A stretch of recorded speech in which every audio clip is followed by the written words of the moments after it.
Ma'am, could you be my mommy just for one day? The words sliced through the ambient chatter of Blue Moon Cafe like a sudden hush of winter wind. Victoria Morgan looked up from her lukewarm cappuccino, her second one, in less than 10 minutes and blinked. A small boy stood before her, no more than 6 years old.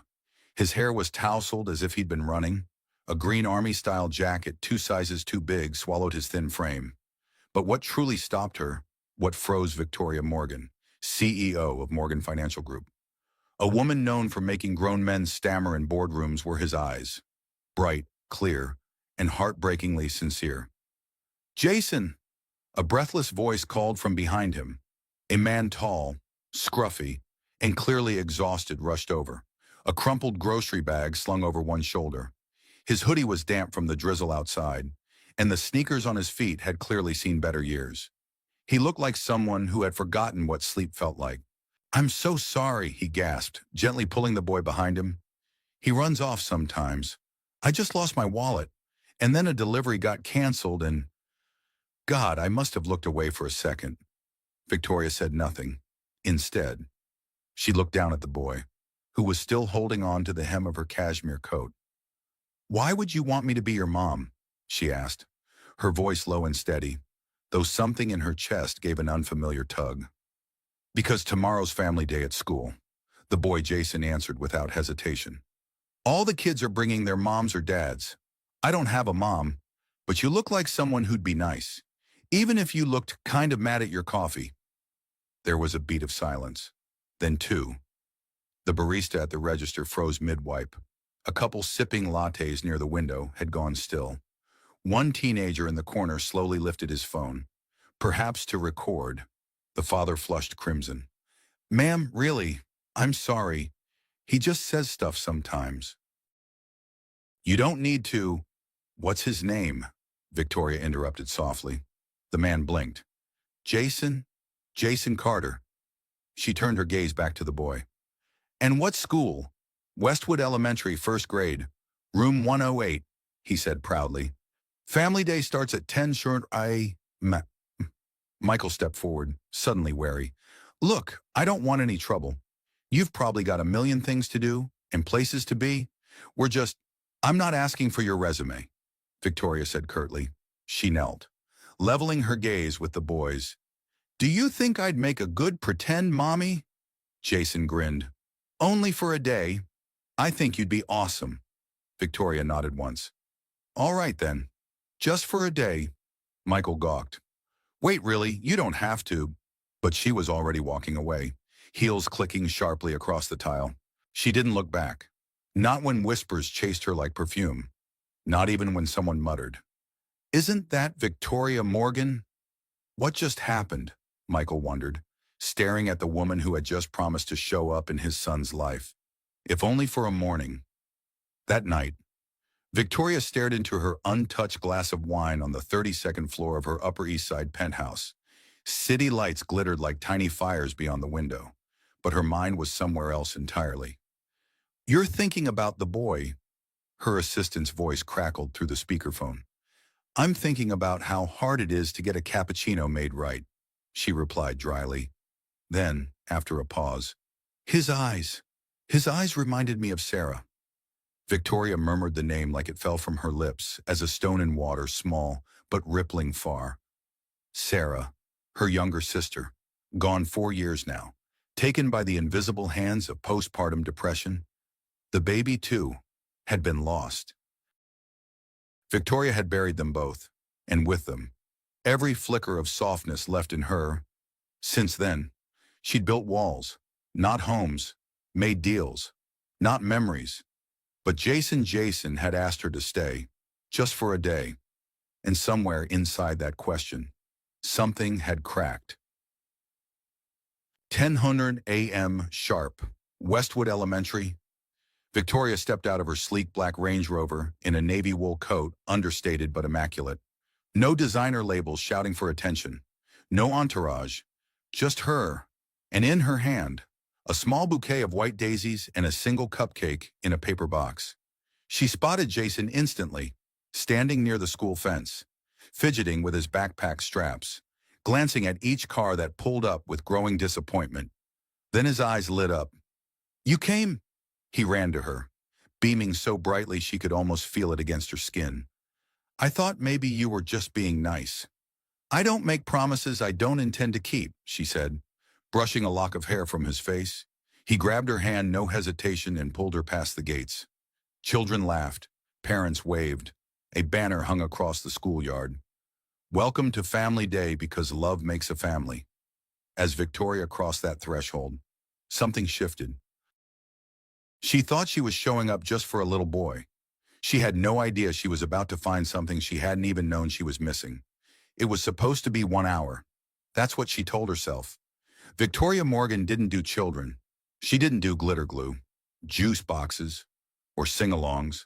She did mergers. She did numbers. And if there was one thing she never did, it was unpredictability.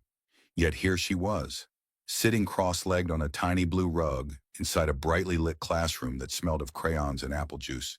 Her posture was stiff, her knees protested, and the paper crown someone had taped to her head itched like a curse.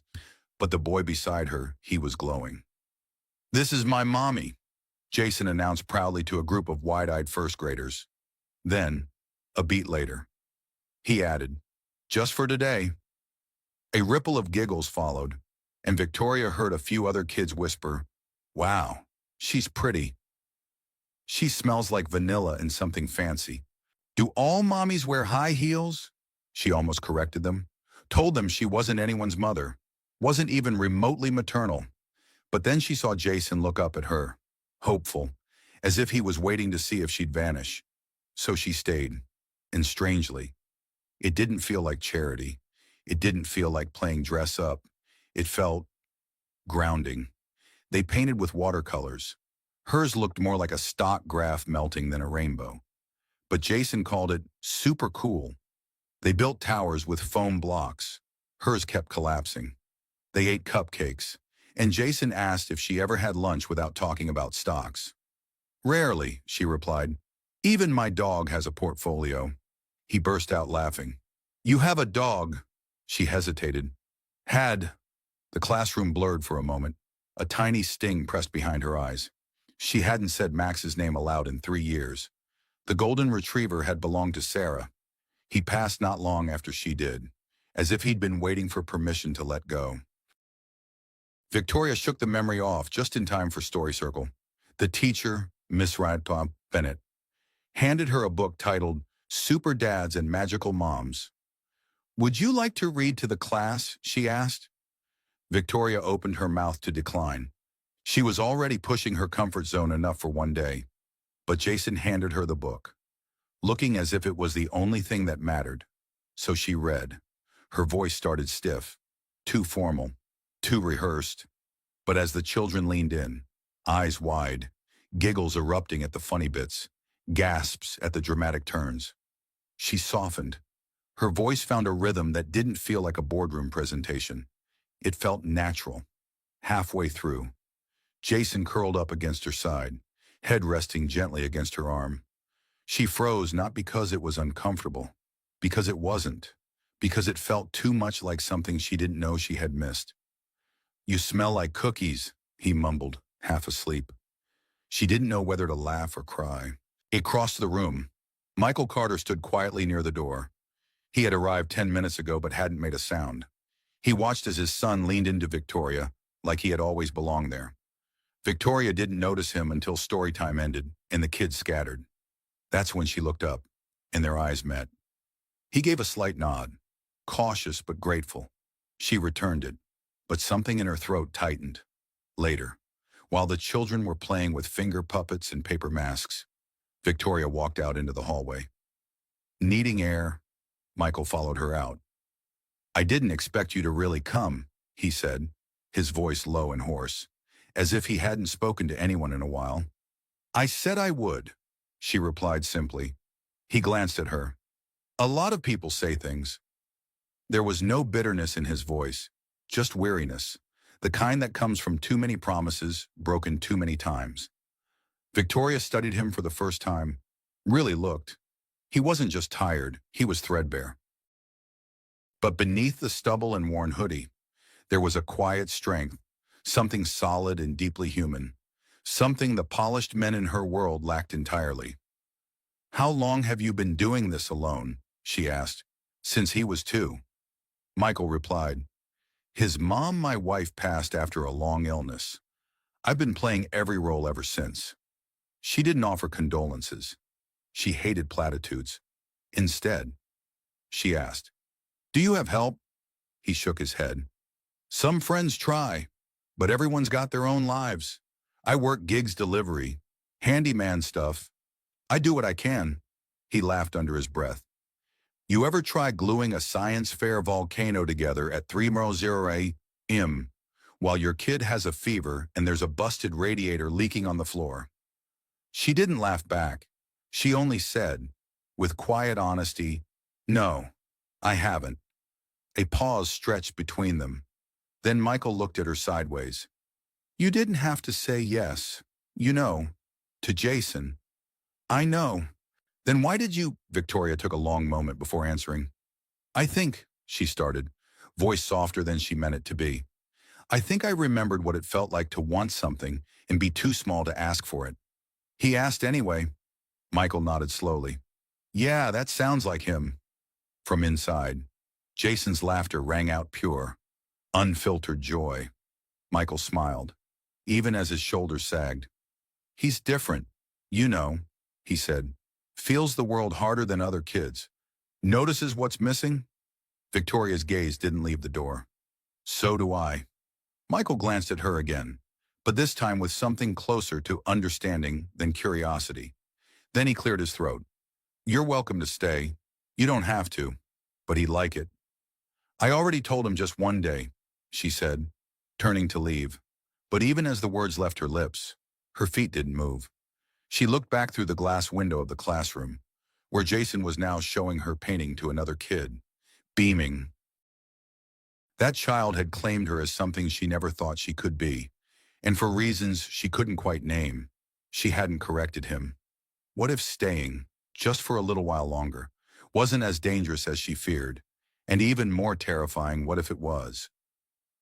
Victoria hadn't meant to return that evening. She sat behind the tinted windows of her SUV, watching a modest brick building across the street, a walk-up apartment with peeling paint and a flickering porch light. She hadn't told her driver to stop. She just hadn't told him to keep going. Inside, past the cracked blinds of a second-story window, a warm yellow light glowed. Faint laughter filtered through the chilly autumn air. And though she couldn't see clearly, she knew it was them. Michael, Jason, the boy who had asked her to stay, and the man who hadn't asked for anything at all. "Should I continue, Mr. Morgan?" her driver asked carefully. Victoria didn't answer. She opened the door. It started as a coincidence. She stopped by the school again, dropped off a book she thought Jason might enjoy, something about space and tigers and time travel. The next week, she was just passing through the park at recess. Then she found herself at the tiny corner grocery across from Michael's apartment, comparing brands of instant mac and cheese with no intention of buying either. He noticed. "Of course. Lost again," Michael teased gently one afternoon, leaning against a bike rack with Jason on his shoulders. "Or is this just where all the billionaires hang out nowadays?" "I was buying groceries," Victoria replied flatly. "You didn't actually buy anything." She paused. "I changed my mind." Jason leaned down from his perch, grinning. "She just likes us. Dad, you can say hi." Michael smirked. "That obvious?" "Huh." Victoria turned to Jason. "What makes you think I like you?" "You don't wear your sunglasses when you're with us," he said matter-of-factly. "That's how I know you're not hiding." Her lips curved just slightly. She hated how easily he disarmed her. Michael set Jason down. "We're about to eat dinner. It's just spaghetti. You hungry?" Victoria hesitated. She had a reservation at a steakhouse downtown, a phone full of emails, and at least 2 fund managers waiting for her approval on a merger. She had an empire to run, and yet I could eat. Their apartment was smaller than her walk-in closet. A narrow hallway led into a living room where the furniture was mismatched, the wallpaper peeling at the corners, and the heat came from a portable radiator buzzing near the window. but it was warm, lived in, safe. The table was a fold-out card table with 3 chairs. Michael boiled spaghetti in a scratched-up pot, while Jason gave Victoria a grand tour of his room, which doubled as a storage closet and a spaceship, depending on the day. "Sorry about the mess," Michael said, setting out plates. "We were going to clean this weekend." "It's fine," Victoria replied, settling into the chair. "I'm not here for the decor." Jason dug into his food with enthusiasm, strands of spaghetti hanging from his chin like red streamers. Victoria watched him, strangely mesmerized. She hadn't eaten at a kitchen table without a linen napkin and a waiter in years. Michael sat across from her. "So how does someone like you end up spending time with people like us?" "People like you," she repeated, eyebrow raised. "You know what I mean. We're not exactly in your tax bracket." Victoria's fork paused midair. Then she set it down. "I don't remember the last time someone looked me in the eye and just spoke." Michael tilted his head. "That's sad." "No," she said. "It's honest." He studied her then. Not the way the press did. Not the way her board members did. Calculating leverage. He looked at her like a person, and she felt exposed. She cleared her throat. "Jason's a good kid." Michael smiled softly. "He's everything." A silence settled between them, comfortable but heavy with unsaid things. Victoria finally asked, "You ever think about starting over?" Michael leaned back in his chair. "Starting over sounds expensive." "It doesn't have to be," he chuckled. "No offense, but in your world, even breathing costs extra." "I mean it." Her voice softened. "You deserve more than this."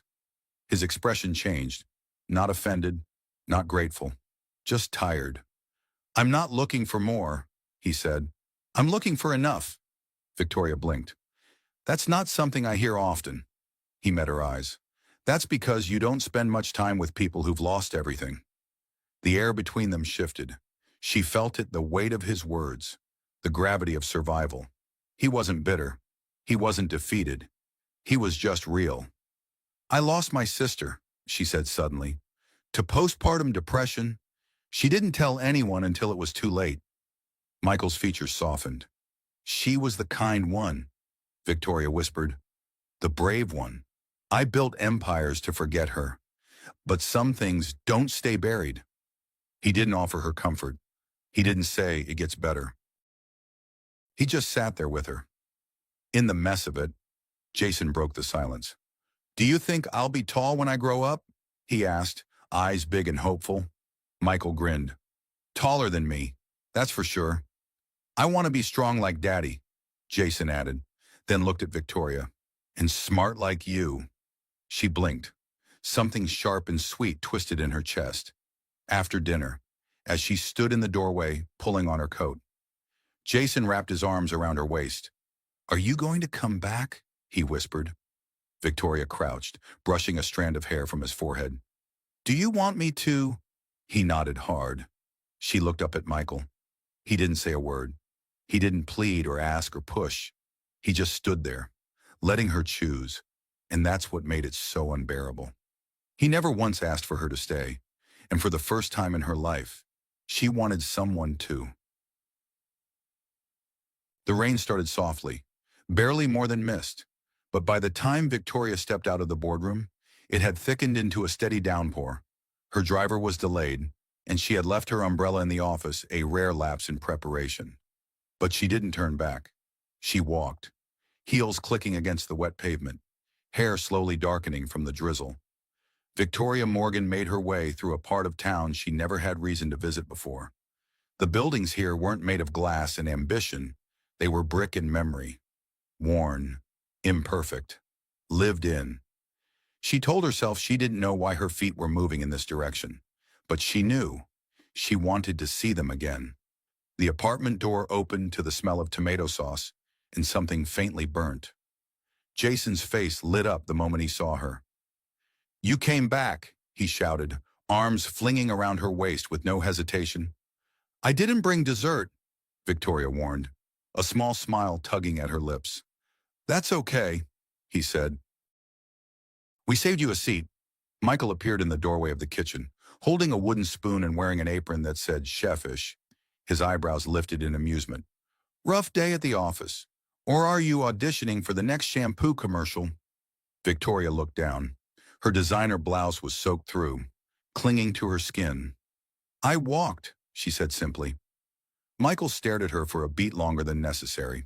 Not judgmental, not curious, just surprised. I'll get you a towel. She stepped inside, slipping off her wet coat.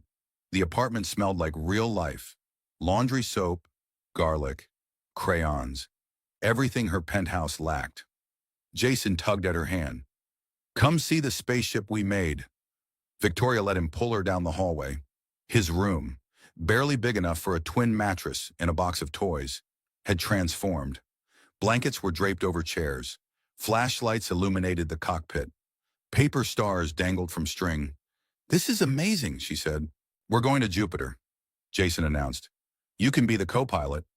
I've never been to Jupiter. He grinned. Neither have we. That's the fun part. Dinner was chaos. The spaghetti was slightly overcooked, and the garlic bread was more charcoal than golden. Victoria sat at the fold-out table with a paper napkin in her lap and a plastic cup of tap water. Jason told stories with his mouth full. Michael asked her if she knew the difference between basil and oregano, then laughed when she didn't. You're not what I expected, Michael said later, after Jason had fallen asleep in a pile of comic books. And what exactly did you expect? I don't know. He leaned back in the creaky chair. Someone colder, sharper, someone who doesn't get spaghetti sauce on her blouse. She looked down. A red smear bloomed near her collar. I haven't had a meal without a meeting attached to it in 5 years, she said. Michael tilted his head. Do you ever get tired of all that? What success? No. Being alone in a room full of people who only want what you can give them? She didn't answer right away. Her eyes drifted toward the hallway where Jason was sleeping. I used to think being needed was dangerous, she said quietly. That if someone needed me, they could hurt me. And now I think maybe not being needed at all is worse. Michael didn't speak. He just reached over and gently refilled her cup with water. Not wine, not some expensive label, just water. And for some reason, it was the kindest thing anyone had done for her in months. Later, she stood by the door, coat dry now, hair frizzing at the edges. Michael leaned against the frame beside her. He asked about you this morning, he said. Jason wanted to know if you were still his, just for a day, Mommy. What did you say? I told him the truth. Michael met her gaze. That I don't know. Victoria swallowed. The words settled deep, more honest than she was ready for. He's getting attached, Michael added gently. I just need to know if this is something real for you, because it is for him. I don't know how to do this, Victoria admitted. You don't have to be perfect, he said. You just have to show up. That's simple. And yet the weight of it was enormous. She nodded once, then looked up at him, eyes darker now in the soft hallway light. I don't want to be another person who walks away. Michael's voice was quiet, steady. Then don't. That night, back in her penthouse, Victoria stared out the window. The city was alive beneath her, glittering and ceaseless. But for the first time, it felt far away, like another planet. She walked to her bookshelf, rows of leather-bound volumes, books on finance, leadership, case studies, and power. She slid one off the shelf and placed it on the table. Then she picked up a crayon drawing Jason had slipped into her bag earlier that evening. It was the three of them, stick figures smiling. A tall one in a suit, a smaller one with scruff, and a tiny figure with curly hair holding both their hands. Above them, written in crooked, colorful letters, My family, just for now. Victoria stared at it for a long time. Something inside her whispered, just for now doesn't have to stay just for now. But could she really let herself believe in that? Could she, after all this time, trust the quiet, messy, imperfect kind of love that didn't come with contracts or conditions? Victoria Morgan had dined in Michelin-starred restaurants with chandeliers worth more than some people's homes. She'd sat across from kings, presidents, and hedge fund titans. Her expression unreadable, her words perfectly timed. But tonight, she found herself in a tiny, dimly lit kitchen, eating reheated pizza from a mismatched plate, with a 6-year-old beside her who insisted she try dipping it in ketchup. And for some reason, it felt like the most human thing she'd done in years. "You know," Victoria said, eyeing the bottle with genuine concern. "Ketchup." Jason looked scandalized. "That's the best part," Michael chuckled from the counter, where he was rinsing dishes in the sink that dripped steadily with a rhythmic plink sound. "She's a fancy lady. Bud probably eats pizza with a knife and fork." "I do not," Victoria said, then paused. "Okay, maybe once, in Geneva." Jason laughed so hard he nearly choked on his crust. Michael tossed her a clean dish towel. "Try not to kill our guest." "All right," he said, ruffling Jason's curls. Victoria caught the towel with a soft smile and dabbed at the boy's chin. He leaned into her hand without hesitation, and her heart twisted again, in that same unfamiliar way it had been twisting ever since that morning at the cafe. She didn't understand how this child, this family, had carved out a space inside her so quickly, so deeply, but the longer she stayed, the more it scared her, and the more it mattered. After dinner, Jason declared that it was movie night. "We watch The Iron Giant when we've had a good day," he announced. "It's our rule." Michael raised an eyebrow at Victoria. "You're in luck. It was a good day." She wanted to ask for whom, but instead, she just nodded. They piled onto the couch, Jason between them, arms full of blankets and a stuffed dinosaur with one eye missing. The movie flickered onto the screen, painting their faces in soft blue light. Jason's laughter came easily, but Victoria found herself watching him more than the film. At one point, Michael looked over, caught her staring. "What?" she asked, embarrassed. "Nothing," he said. "You just don't look like you're pretending." "I'm not," he nodded, then turned back to the screen. "Good." She didn't know what that meant, but it felt like something later. After the movie ended, and Jason had fallen asleep curled between them, Michael gently lifted him in his arms and carried him to bed. Victoria followed behind, pausing in the doorway as Michael pulled the blanket up to his son's chin. "Do you ever get scared?" she asked quietly. Michael looked at her, then back at Jason. "Every day. Of what? Losing him, failing him, not being enough." Victoria leaned against the frame. "But you're here, every day. That has to count for something." Michael stood, his voice lower now, edged with something raw. "I used to think showing up was the bare minimum. But it's everything. Because the world doesn't wait for you. It doesn't care if you're tired or broke or grieving. If you don't show up, it moves on without you." She swallowed the lump in her throat. "You're a good father, Michael." He looked at her. "And you're not what I expected." There was silence, thick but not uncomfortable. Then she said, "I don't know how to belong to something I didn't build." "You don't build families," he said. "You love them." And with that, he turned off the light, back in the living room. Victoria lingered. Her coat was folded neatly over the armrest. Her phone buzzed with a dozen missed calls and emails she had no desire to return. Michael came back out, drying his hands on a towel. "You okay?" "I don't know." He nodded as if that made perfect sense. "You know," he said slowly, "I used to think people like you didn't feel things like the rest of us. And now I think you feel everything. You've just gotten really good at hiding it." Victoria laughed softly. "You're too perceptive for someone who owns 3 shirts." He smirked. "Hey, 4.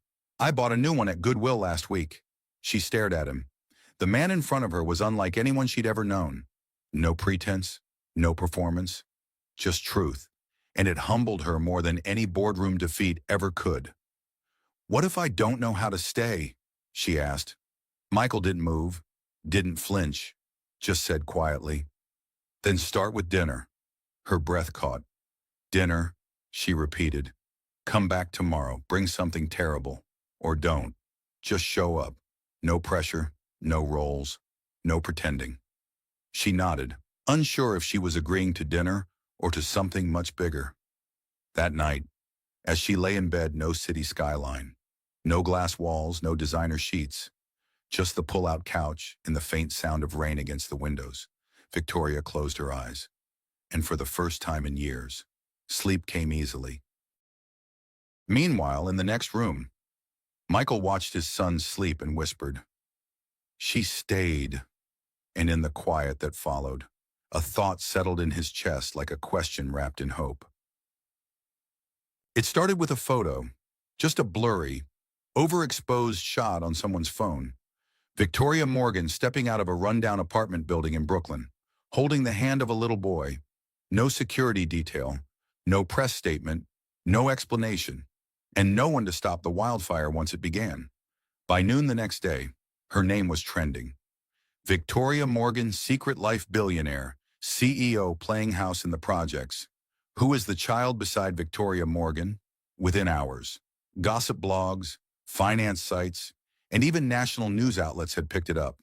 They dissected her clothing, the neighborhood, the timestamp. Some speculated she had an illegitimate child. Others claimed it was a PR move. A few dug into Michael Carter's name and found, mercifully, little. He had no social media, no scandal, just tax records and a small mountain of debt. By the time Victoria saw the headlines, it was too late. She didn't call, didn't text, didn't show up for dinner that night. Jason sat on the couch, swinging his legs, glancing at the door every few minutes. "Maybe she got busy," Michael said gently, setting down a plate of grilled cheese that went untouched. "She said she'd come," Jason whispered. "She promised." And Michael, who had spent years teaching his son that people leave for all kinds of reasons, had no idea how to explain this one. 3 days passed. On the fourth morning, Michael opened the door to find her standing there. No bodyguards, no makeup, no shield, just Victoria. She looked exhausted. "Can I come in?" she asked, voice small. Jason, hearing her voice, came running. He froze in the hallway, unsure, as if afraid she might disappear if he blinked. Victoria dropped to her knees. "I'm so sorry." He ran into her arms. Later, after Jason had fallen asleep with his head on her lap and the weight of disappointment lifted from his tiny chest, Michael stood in the kitchen, pouring 2 mugs of coffee. His eyes never left her. "Why didn't you tell me?" he asked. She didn't pretend to misunderstand. "I didn't want this part of my life to feel like a transaction," she said. Michael handed her a mug. "You think I'd have treated you differently if I'd known you were a billionaire?" She looked up. "Wouldn't you have?" He didn't blink. "No, because I never cared about your last name, Victoria. I cared about how Jason smiled around you, about how you looked at him like he was more than a side note." She swallowed hard. "It's been a long time since anyone saw me without the title." "You know what I see," Michael said. "A woman who showed up, who sat on my busted couch and let a 6-year-old cover her in glitter. That woman, she's real." She laughed, eyes wet. "You're not going to give me a lecture." "No." He sipped his coffee. "But I will give you a question." She waited. "What do you want this to be?" The words landed with terrifying clarity. "I don't know," she said. "Then figure it out," he replied, "before someone else tries to define it for you." But the world didn't wait. That weekend, a black SUV pulled up outside the apartment. A man in a gray suit stepped out and handed Michael an envelope. It was a formal notice from a corporate oversight committee. Victoria Morgan's presence in the media, connected to an emotionally vulnerable civilian and minor, was now considered a reputational risk to her firm's image and holdings. Inside was a warning. Any continued association with Mr. Michael Carter and his child, outside of officially sanctioned charity or PR efforts, may result in shareholder inquiry and board review. Michael stared at the paper. When Victoria arrived that evening, he didn't say hello. He just handed her the letter. She read it in silence. Her hands trembled slightly as she folded it back. "I didn't authorize this," she said. "But you built the machine that did," he replied. There was no anger in his voice, just truth. "I can fight it," she said quickly. "I can fix this." Michael looked at her for a long, Long time. Can you? He asked. Because the next time someone decides we're inconvenient, I don't want my son left wondering if he mattered. Victoria stepped forward, eyes blazing. Don't do that. Do what? Don't pretend like I don't care. Michael's voice cracked. I know you care. That's the problem. Because for the first time in a long time, I care too. They stood there on opposite sides of the living room, closer than ever and miles apart. I didn't ask for this, Victoria whispered. No, Michael said, voice low. But you answered anyway. That night, she didn't stay. Jason kissed her goodbye with sleepy eyes and an innocent heart that didn't yet understand how complicated grown-up love could be. Michael watched her go without a word. Back in her penthouse, Victoria stood at the window, overlooking the city she used to think she ruled. And for the first time, she wondered if everything she had built was too fragile to hold the one thing she wanted most. Not control, not reputation, but belonging. Real, unconditional, messy belonging. And she didn't know how to protect it. Not from the world, and not from herself. It came in a plain white envelope with no return address. Just Michael Carter's name scrolled in stiff, lawyerly font. The moment he opened it, his breath stopped. Petition for guardianship, filed by Richard Marks, biological uncle to Jason Carter. Michael sat at the kitchen table, unmoving. As the coffee in his mug cooled, Jason was in the other room, humming along to a cartoon. Life was still normal on the surface, but Michael knew what this meant. Richard, the ghost from a past he had tried so hard to leave buried. He hadn't seen Richard in over 4 years, not since the funeral. Michael had stood at the edge of a cemetery, holding his infant son, while Lisa's brother accused him of being the reason she was gone. You weren't enough for her, Richard had spat, voice shaking with grief and fury. You'll never be enough for him. And now he was back. Victoria read the papers in silence that evening, her jaw clenched tight. I'll take care of this, she said flatly. We'll hire the best custody attorney in New York. We'll end it before it begins. Michael shook his head. It's not just legal, it's personal. He wants to hurt me. He doesn't get to win, she said, eyes burning. He looked at her. This isn't your fight, Victoria. She stepped closer. It is now. He said nothing, but the flicker in his eyes, part gratitude, part fear, spoke volumes. Richard arrived at the first hearing in a tailored gray suit, flanked by a sharp-tongued lawyer who spoke with the calculated calm of someone used to tearing families apart and charging by the hour for it. Michael wore the only suit he owned. It had once belonged to his father. It didn't fit perfectly, but it was clean. Victoria sat behind him, silent and still a force without needing to say a word. When Jason entered the room, holding his father's hand, the judge smiled faintly. Hello, Jason, the judge said. Thank you for being here today. Jason nodded solemnly, then looked up at Michael and whispered, Are we going to be okay? Michael gripped his son's hand. Always. But the courtroom was a cold place for hope. Richard's lawyer painted Michael as unstable and underemployed handyman with no college degree, no health insurance, no stable home. She hinted at emotional damage, financial recklessness, even suggesting Victoria's presence was a manipulative strategy. Then Richard stood. I only want what's best for my nephew, he said smoothly. Blood matters. Stability matters. He paused dramatically, eyes skimming the room. Your Honor, this man is struggling to survive. How can he provide a future for a child when he's barely holding on? Michael didn't speak. He didn't flinch, but his fingers curled tightly in his lap. Then Victoria rose. Her voice was clear, sharp, unapologetic. I've worked with world leaders.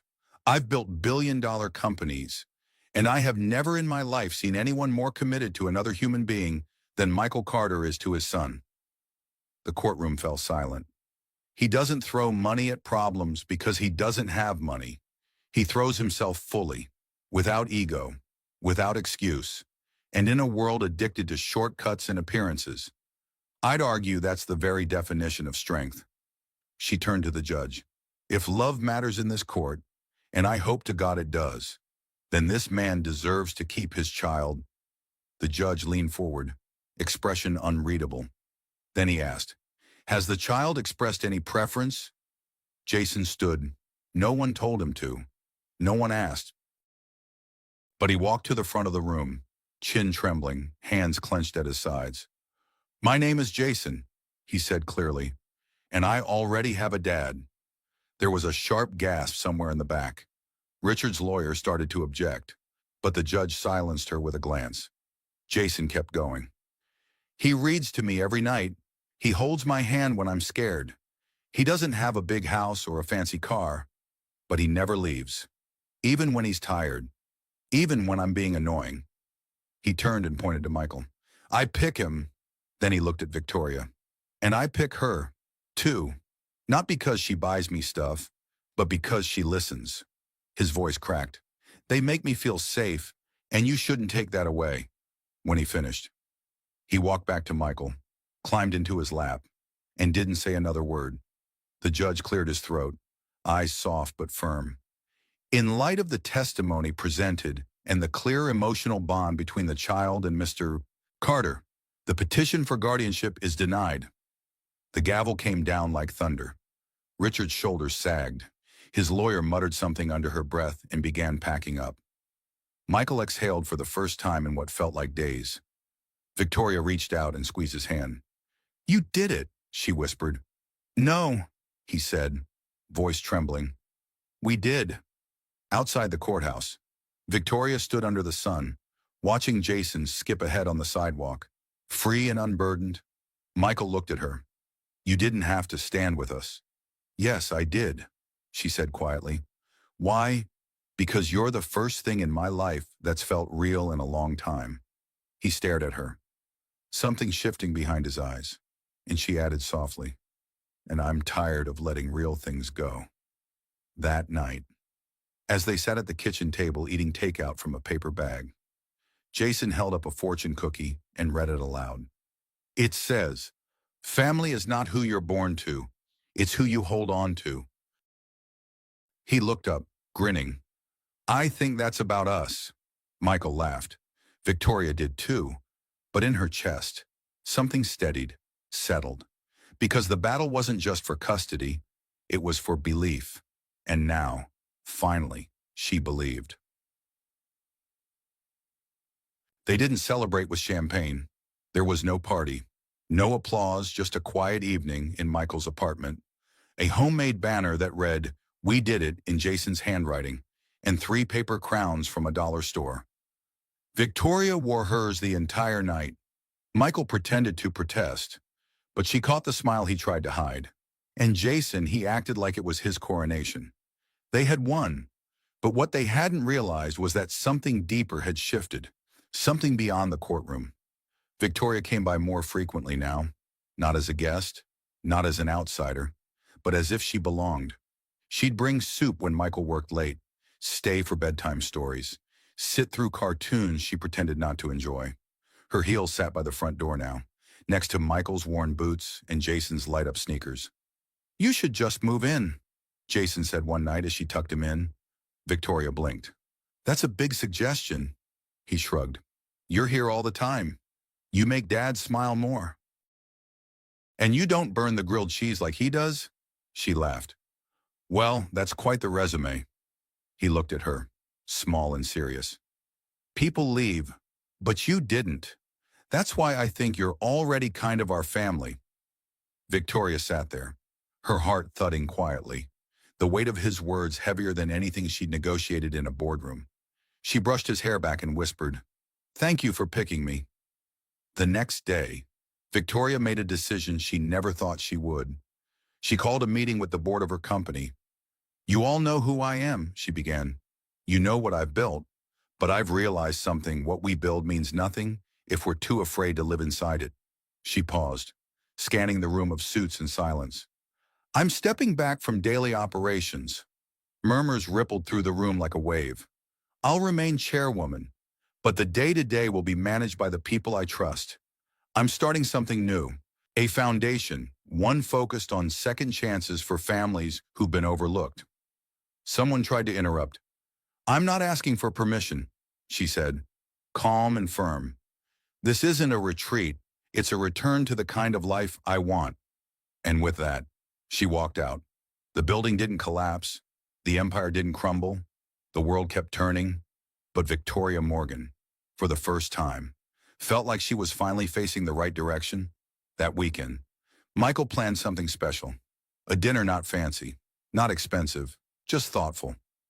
He set the table with 3 mismatched plates, made roasted chicken with help from a YouTube chef who talked too fast, lit candles that smelled vaguely of cinnamon. When Victoria walked in, she paused at the doorway. Michael stood in the kitchen, wearing an apron that said official taste tester. He held up a spoon. "Don't judge. It's probably overcooked." She walked to him slowly, her gaze soft. "It's perfect," she said. And she wasn't talking about the food. They sat down, the 3 of them, laughter echoing through the tiny apartment as if it had more square footage than it knew what to do with. Halfway through dinner, Jason jumped up and ran to his backpack. "I made something," he declared. He returned holding a folded piece of paper, edges wrinkled and covered in crayon. He laid it on the table. On the page were 3 stick figures, one tall with a crown, one medium with a beard, one tiny with a cape. Above them, in shaky letters, "Me, Daddy, and my family." Beneath that, smaller words, "Forever, not just for a day." Victoria's breath caught. Michael looked at her. "I think he knows," he said softly. She nodded, her voice thin. "So do I." Later that night, as Michael walked her to her car, the air was cool, the sky above them clear. "I never thought I'd have this," he said. "Not again." She looked up at him. "Why didn't you ever ask for more?" He exhaled slowly. "Because I didn't think I deserved more." She stepped closer. "You do. You always did." He brushed a strand of hair from her cheek. "What about you? Did you ever think you'd let someone in?" She smiled, eyes glassy. "Only when I stopped being afraid of what it would cost." They stood there in the stillness, the city buzzing somewhere far away, 2 souls quietly choosing each other. The next morning, Jason ran out the front door, holding a small envelope with a red heart sticker. "I want to mail it to the foundation," he yelled. Michael raised an eyebrow. "Mail what?" Jason grinned. "My first donation." Inside was a dollar bill and 2 quarters for the next kid who needs a family. He said, "Like I did." Victoria knelt beside him, tears threatening to spill. "Jason," she whispered, "you didn't just find a family. You helped build one." He wrapped his arms around her. "I love you, Miss Victoria." She held him tighter. "You can drop the miss," she said, her voice breaking. And in that moment, the world felt impossibly wide and beautifully small all at once. The restaurant was small, tucked between 2 brownstones in a quiet corner of the city. From the outside, it didn't look like much, just a single flickering lantern above a weathered wooden door and windows fogged with warmth. But inside, the space had been transformed. Fairy lights traced the ceiling beams. A small round table sat in the center of the room, set for 3, white linen, soft candles, and plates that gleamed in the candlelight. On each, a handwritten place card. Michael, Jason, Victoria. Michael adjusted the cuffs of his one good dress shirt, shifting nervously in the doorway. Victoria stood beside him, radiant in a dark green dress, not because it shimmered, but because she didn't try to hide in it. Her hair was pulled back loosely, a hint of rose on her cheeks. "You didn't have to do all this," she said quietly. Michael looked at her. "I didn't want just another night. I wanted one we'd remember." She smiled. "You're getting good at this." "Dinner," he smirked. "Showing up," she said. Jason ran ahead, gasping when he saw the cupcakes on the dessert tray. "Do they have the kind with crunchy stuff on top?" he asked the server. Eyes wide. "They do now," Michael said with a wink. Jason laughed so hard he knocked over his water glass, and Victoria caught it mid-tip. "Still got it," she said, raising a brow at Michael. He chuckled. "You always did." As they sat, the conversation flowed the way it only could between people who had already lived through the hard parts. They didn't talk about the courtroom or the press or the foundation that Victoria had just opened last week. They talked about Jason's latest school project, dinosaurs, the strange noise the sink was making again, and whether or not pineapple belonged on pizza. It absolutely does, Jason insisted, waving his fork for emphasis. Michael shook his head. That's sacrilege. Victoria leaned in, stage whispering to Jason. You're outnumbered, but morally correct. Jason grinned like he'd just won a debate on national television. As the main course cleared, Victoria reached into her handbag and pulled out a small, elegant box wrapped in silver paper. I have something for you, she said, sliding it across to Jason. For me, he gasped. Michael leaned forward, curious. Victoria simply nodded. Jason opened it slowly, as if afraid to ruin the wrapping. Inside was a delicate silver necklace, small and simple. A circular charm hung from the center, engraved with one word, family. He turned it over. On the back, forever. His hands trembled. It's for me. Victoria's voice softened. You taught me what that word really means. I wanted you to have something that reminds you that no matter what happens, you'll always have a place with me. Jason stood up, climbed into her lap without hesitation, and wrapped his arms tightly around her neck. You're my forever too. Michael watched, something raw and wordless flickering in his eyes. Later, when the dishes had been cleared and Jason was half asleep in his seat, Victoria reached into her coat and pulled out a second box. This one's smaller. She stood. Michael, she said softly, I don't know how to do this the way others do. I've never written love songs. I don't bake. I barely know how to make coffee. He stood slowly, heart thumping. But you showed me that love isn't about grand gestures or perfection. It's about presence, about showing up when it's messy and loud and inconvenient, about choosing each other, again and again. She opened the box. Inside was a simple ring, a single stone, no glitter, no pretense, just something real. I don't want temporary. I don't want convenient. I want real. I want us, if you'll have me. For a long moment, Michael said nothing. Then he stepped forward, cupped her face in both hands, and whispered, I already do. They kissed, and somewhere between candlelight and tears, time stood still. Jason, who had roused just enough to witness the moment, leapt up and shouted, Can I be the flower boy? Michael laughed, pulling him into a hug. You're going to be more than that, buddy. That night, Michael walked Victoria to her car. The air was crisp, and the street was quiet. You've changed everything, he said softly. She looked at him. No, you did. They stood there for a beat, hands intertwined, the world around them fading. And then Michael asked the question he hadn't dared before. What if we really could have all of it? Victoria smiled. Then let's build it, somewhere not far away. A child in a shelter held a flyer from the New Beginnings Foundation, a new name in a world that rarely offered new beginnings. A name that promised not charity, but dignity, not pity, but possibility. And one day soon, they too would find a family, not the one they were born into, but the one who chose them, just like Michael, just like Victoria, just like Jason. Kriterian. They didn't announce it with headlines. No press releases, no viral posts. But those who knew them, really knew them, could feel the shift. Something in Victoria's voice had softened. Something in Michael's step had steadied. And Jason had started drawing four-person families in school. He'd added a dog and a backyard. It began like most real things do, not with a grand moment, but with a quiet decision. One morning, Victoria stood in front of the mirror, holding a box. Inside was the ring Michael had placed on her finger weeks ago, still glowing with promise, still heavy with meaning, but beside it now lay a new key. To a home they hadn't built yet, a life they hadn't lived yet, but one they were choosing, brick by brick. She smiled, closed the box. and turned toward her future. Their wedding was nothing like the society pages imagined it would be. No cathedral, no orchestra, no guest list of CEOs and senators.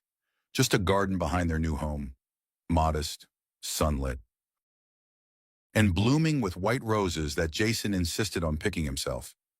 Michael stood under a wooden arch he had built with his own hands. His suit wasn't expensive, but it was clean and pressed, and he'd worn the tie Jason picked out a slightly crooked clip-on with cartoon rockets. Victoria walked toward him in a simple ivory dress. No diamonds, no veil, just a single yellow flower tucked behind her ear. Jason's doing. Again, when she reached him, Michael whispered, "You look like peace." She smiled. "And you look like home." They didn't read rehearsed vows. They didn't need to.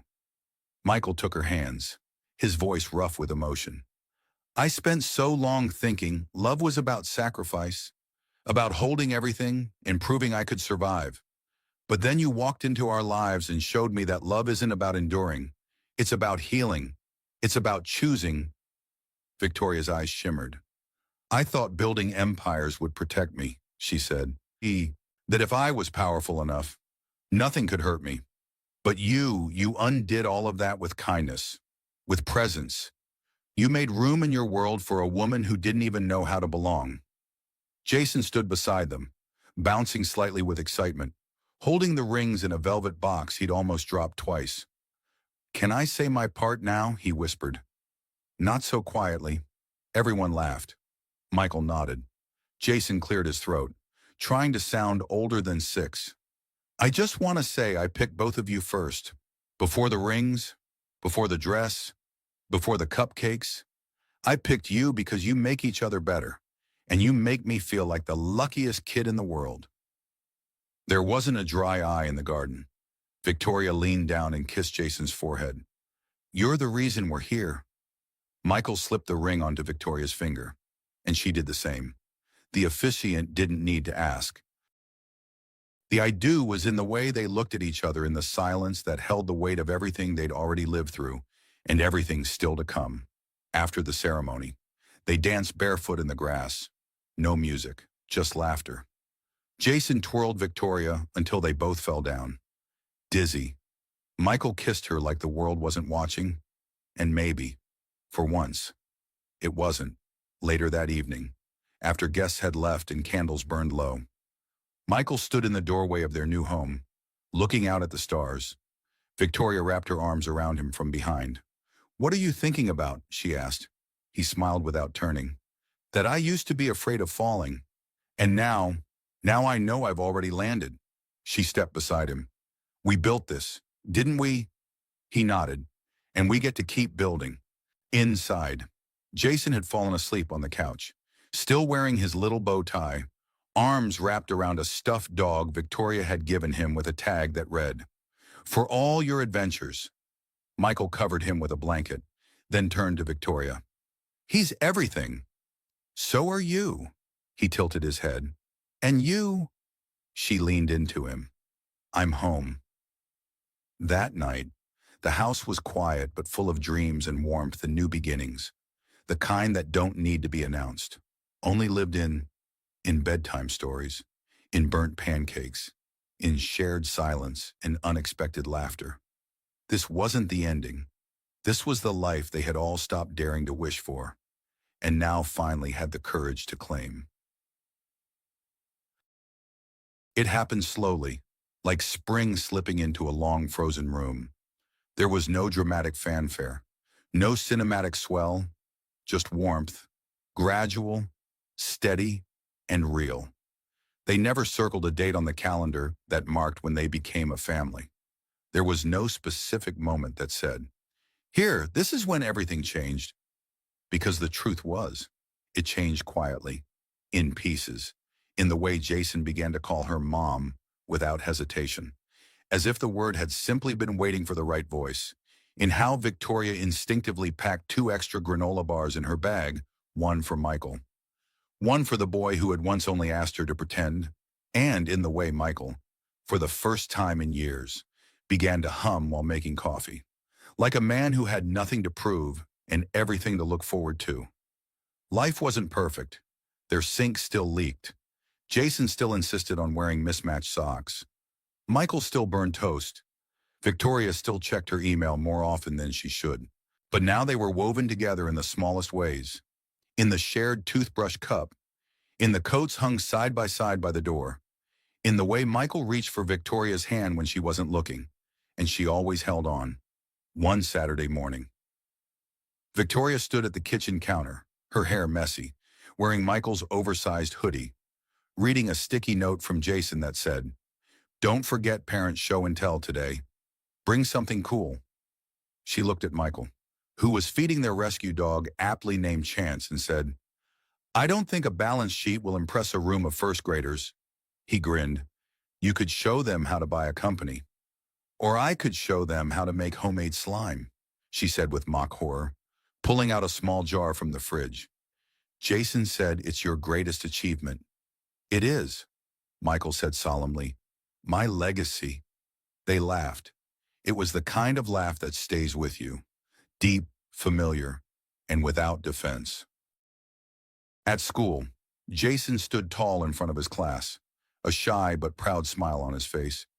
"These are my parents," he said, pointing to Michael and Victoria. "And this," he held up the jar of blue, "glittery goo is their slime. They made it together and only fought a little." The room erupted in laughter. Even Victoria couldn't help herself. Jason continued, voice softer now but sure. "They told me, family means you choose each other every day. So I picked them, and they picked me back on the drive home." Michael reached across the console, linked his fingers with Victoria's, and said, "You know, I used to think I had to survive alone. That love was for other people." Victoria glanced at him. "What changed?" "You did." She squeezed his hand. "No, Michael, we did. Together." In the months that followed, life unfolded gently. The New Beginnings Foundation grew into something bigger than they imagined, not just a nonprofit, but a lifeline. They helped single parents find stable housing, funded scholarships for kids who had been overlooked, and built a community around the belief that no one should be punished for starting over. At the grand opening of their new community center, Jason stood with a ribbon in one hand and a pair of giant scissors in the other. "Are you ready?" Victoria whispered. Jason looked up at her, beaming. "Let's do it." He cut the ribbon, and the crowd cheered. But more than that, more than the applause and the photos, was the look in Michael's eyes as he pulled them both into a hug. That look said, "We made this. From nothing. From broken pieces. From hope. And it was enough. More than enough." One evening, under the golden haze of a fading sunset, Victoria sat on their front steps, watching Michael and Jason race down the block, with Chance barking wildly behind them. She sipped her tea slowly, letting the silence stretch. Comfortable now. Not lonely. Michael jogged back, panting. "Jason beat me," he said, breathless. "He's got your stubbornness and my need to win," Victoria replied, grinning. "We're doomed." Michael plopped down beside her. "You ever think about how this all started? A coffee shop, a cashier, a little boy with a very big question." Michael looked at her, the softness in his eyes almost too much to bear. "That one question changed my life." "Mine too." They sat there for a while, shoulder to shoulder, watching the boy they loved more than life itself chase after stars only he could see. That night, as they tucked Jason into bed, he looked up at them sleepily. "Thanks for staying," he murmured. Victoria leaned down, kissed his forehead. "Always," Michael whispered, "even when the slime explodes." Jason giggled, already halfway to dreams. Outside, the sky was endless. Inside, a family rested, whole, safe, and chosen. Because love, when real, doesn't always arrive loud. Sometimes it whispers. Sometimes it knocks once, waits patiently, and asks only one thing. Would you stay? And when you do, when you choose to stay, not just for a day, but for a lifetime, you find the kind of forever that no storm, no silence, and no past can ever take away. Because in the end, family isn't who you're born to. It's who you become for each other. And maybe that's what love truly is. Not the grand gestures, but the quiet moments, the choice to stay, the courage to begin again, and the grace to build something beautiful together. Victoria's breath caught in her throat as she stared at the email on her screen. Urgent potential acquisition of New Beginnings Foundation conference call 3 p.m. The New Beginnings Foundation had grown beyond their wildest expectations over the past year.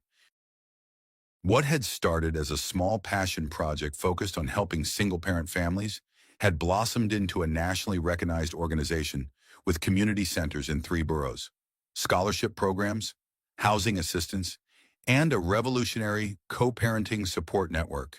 And now, someone wanted to buy it, turn it into part of a larger charity conglomerate, streamline it, optimize it. Victoria closed her laptop with more force than necessary. Bad news, Michael asked, looking up from where he was making sandwiches for lunch. It was Saturday, and Jason was in the backyard trying to teach Chance a new trick.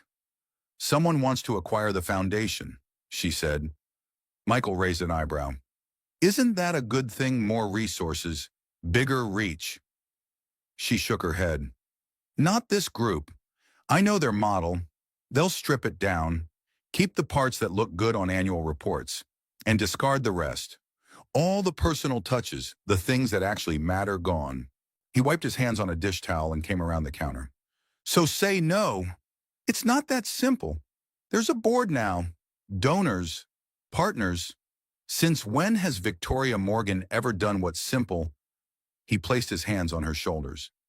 This foundation exists because you refuse to let someone else define what your life could be. Don't let them start now. She leaned into him, drawing strength from his steady presence.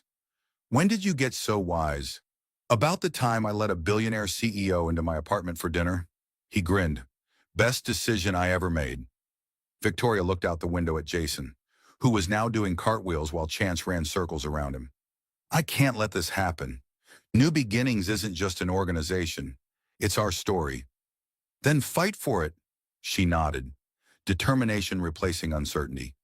I will.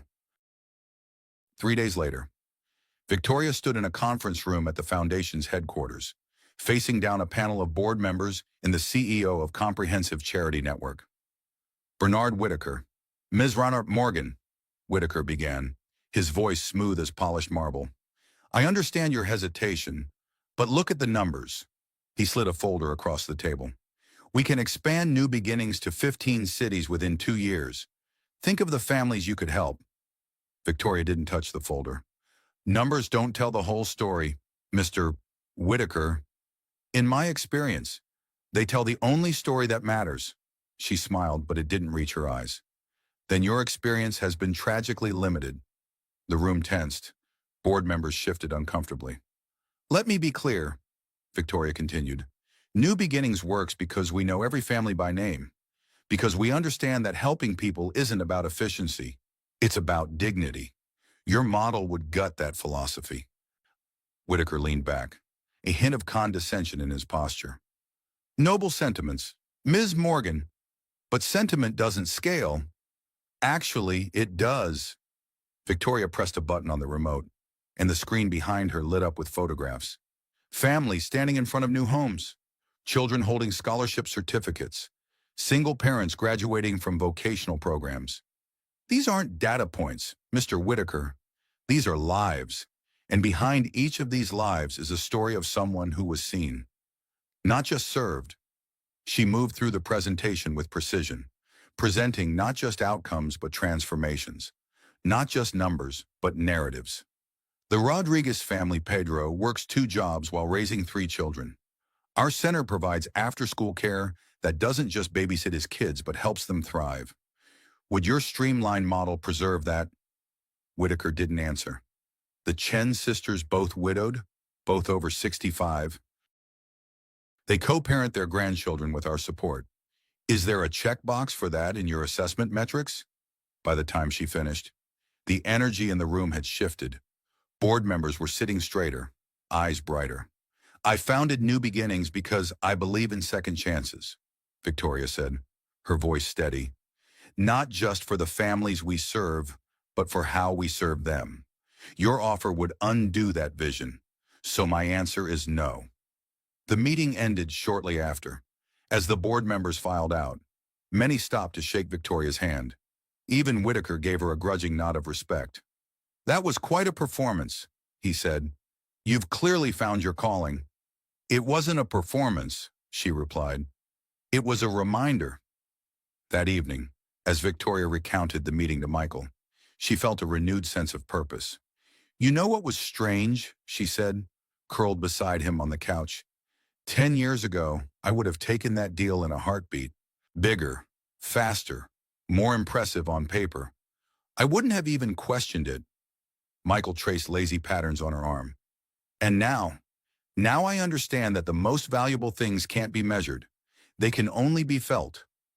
She looked toward Jason's room, where a nightlight cast star patterns on the ceiling.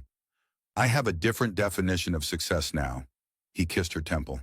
I'm proud of you. For saying no to millions of dollars. She laughed softly. For knowing your yes is worth more. The invitation arrived in an elegant cream envelope. The Morgan Financial Group logo embossed in silver on the front. Annual Gala and Founders Award Ceremony. It read, Honoring 50 Years of Excellence. Michael held it up at breakfast. Fancy.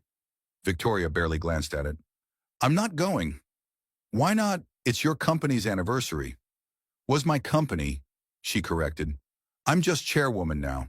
Besides, those events are exhausting. Fake smiles, empty conversations, everyone trying to prove they belong in the room. Jason looked up from his cereal. Can I go? I've never been to a gala. Victoria hesitated. It's not really a kid-friendly event. Honey, we could make it kid-friendly, Michael suggested. Show those stuffy financiers what they're missing. She narrowed her eyes at him. You just want to see me in a gown. He grinned. That's definitely a bonus. Later, after Jason had gone to school, Michael brought it up again. You should go, Victoria, not for them, but for you, to remember where you came from.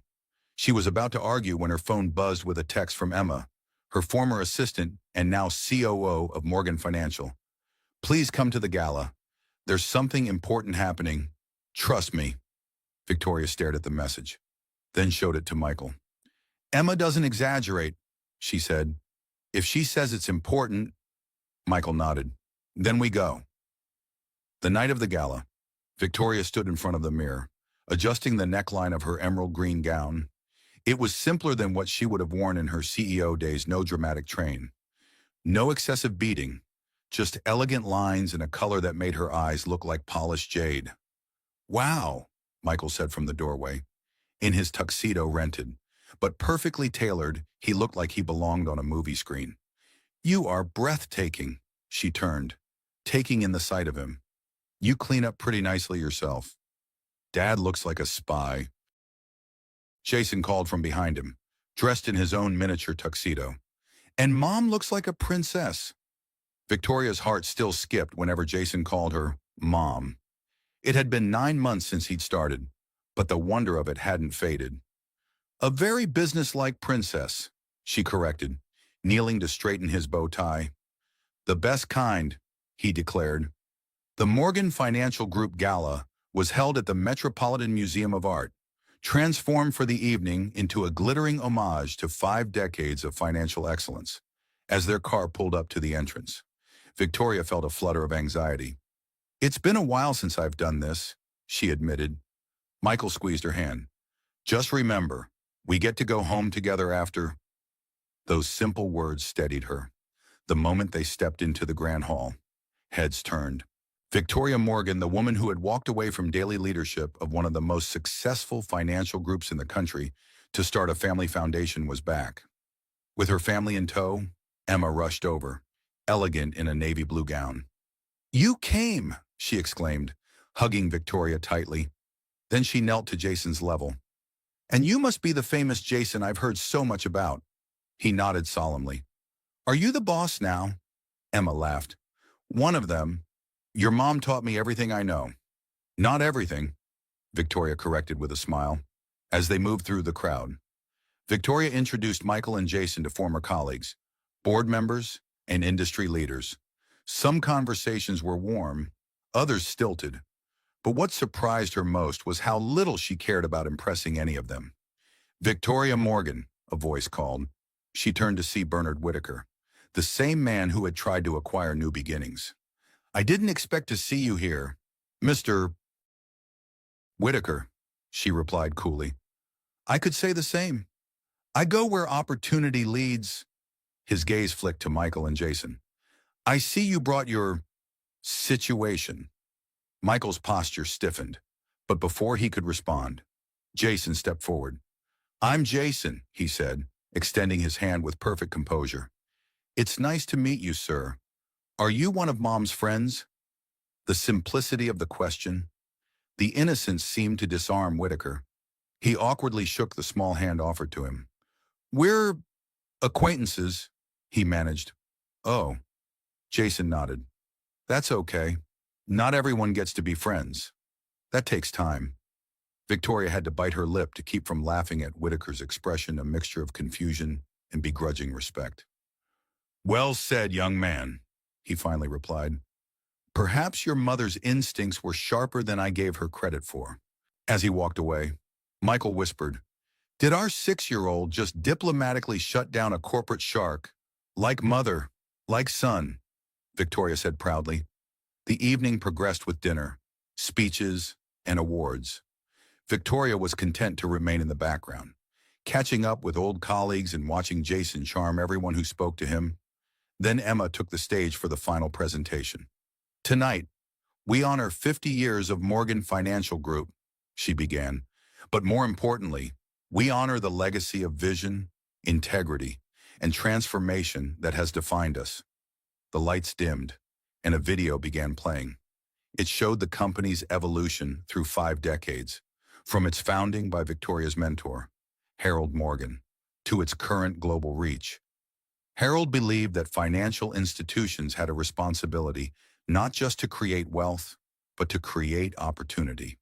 Emma continued as the video ended. "That spirit guided MFG for 30 years under his leadership, and for 15 remarkable years under the leadership of the woman he chose as his successor." Victoria tensed. This wasn't on the program. Victoria Morgan took a successful regional firm and transformed it into a global powerhouse. But what many don't know is how she transformed it from within. The screen switched to interviews employees Victoria had mentored, community programs she had quietly funded, ethical initiatives she had championed that had changed industry standards.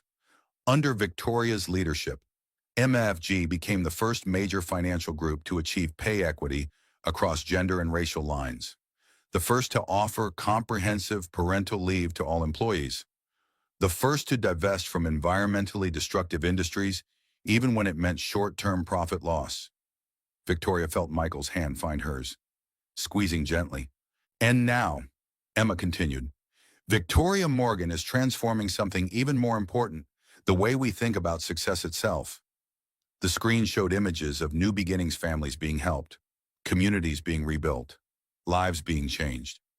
"Tonight, it is my honor to present the Harold Morgan Founders Award not to a financial innovation, not to a market strategy, but to a person who embodies the true spirit of what Harold built, a vision that extends beyond balance sheets to the balance of life itself." Emma turned toward their table. "Victoria Morgan, would you please join me on stage?" The room erupted in applause. Victoria sat frozen, stunned. Jason tugged at her hand. "Mom, they're clapping for you," he whispered loudly. Michael gently nudged her. "Go on." She rose, moved to the stage in a daze. Emma handed her a crystal award, its facets catching the light like captured stars. "I don't have a speech prepared," Victoria said, her voice soft but caring. "Then speak from the heart," Emma urged quietly. Victoria looked out at the crowd faces she had worked with, competed against, led, and sometimes feared. Then her eyes found Michael and Jason, watching her with unabashed pride. 15 years ago, Harold Morgan took a chance on a woman who was all ambition and sharp edges. She began. He told me something I didn't understand then. He said, Victoria, you'll know you've succeeded when the balance sheet becomes the least interesting part of your day. She smiled at the memory. I thought he was losing his touch. After all, isn't finance all about the numbers? A ripple of knowing laughter moved through the crowd. What I've learned, what I'm still learning, is that the numbers are just symbols for something deeper. They represent trust, potential, dreams. The real work isn't growing wealth, it's growing well-being. Not just for clients or shareholders, but for each other, for our communities, for ourselves. Her gaze returned to Michael and Jason. A year ago, a little boy asked me to be his mommy for a day. It was supposed to be temporary, a favor, but that day changed everything. It reminded me that the most valuable investments aren't the ones that yield the highest return. They're the ones that yield the deepest meaning. Victoria held up the award.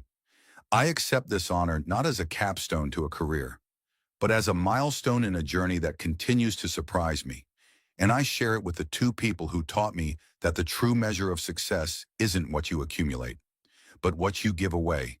As she stepped down from the stage, the applause was thunderous, but Victoria barely heard it. Her focus was entirely on reaching the table where her family waited.